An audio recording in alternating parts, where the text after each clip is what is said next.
High court का अहम आदेश, रेहड़ी पटरी विक्रेता की आजीविका के अधिकार को संरक्षण।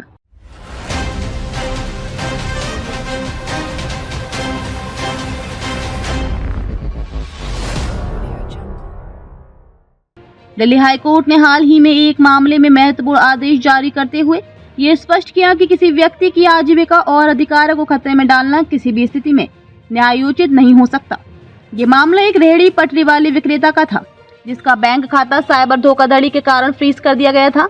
आरोप था कि धोखाधड़ी से जुड़े एक खाते में उसके बैंक खाते में 105 रुपए जमा हुए थे, जिसके बाद बैंक ने सुरक्षा कारणों से उसका खाता फ्रीज कर दिया।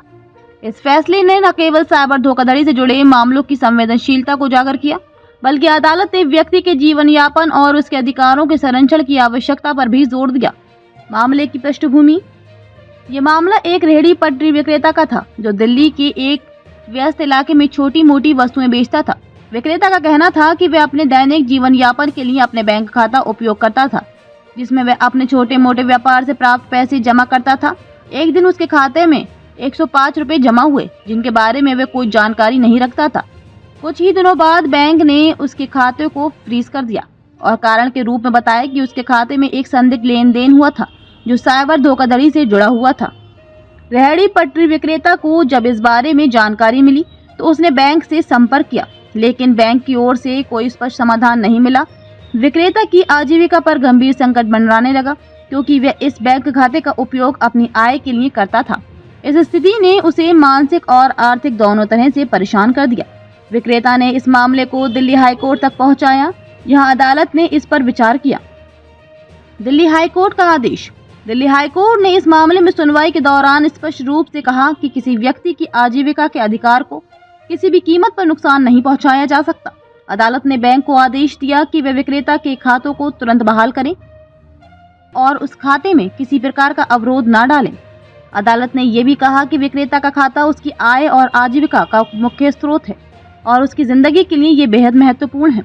इसके अलावा अदालत ने यह भी निर्देश दिया कि बैंक को इस बात की पुष्टि करनी चाहिए कि खाता फ्रीज करने से संबंधित प्रक्रिया पूरी तरह से कानूनी और उचित है, और यदि कोई धोखाधड़ी हुई तो उसे तत्काल स्पष्ट किया जाए। हाईकोर्ट ने यह भी कहा कि ये सही नहीं है कि किसी व्यक्ति के खाता में संदिग्ध लेन देन होने के आधार पर उसका खाता बिना किसी स्पष्ट कारण के फ्रीज कर दिया जाए, क्योंकि इससे उसकी व्यक्तिगत स्वतंत्रता और आजीविका पर प्रतिकूल प्रभाव पड़ सकता है। अदालत ने इसे एक मानवाधिकार का उल्लंघन मानते हुए बैंक से जवाब तलब किया और मामले की आगे की कार्रवाई के लिए निर्देश दिए। साइबर धोखाधड़ी और बैंक की जिम्मेदारी, इस मामले में बैंक का तर्क था कि विक्रेता के खाता में साइबर धोखाधड़ी से जुड़े पैसे आने के बाद सुरक्षा कारणों से खाता फ्रीज कर दिया गया था।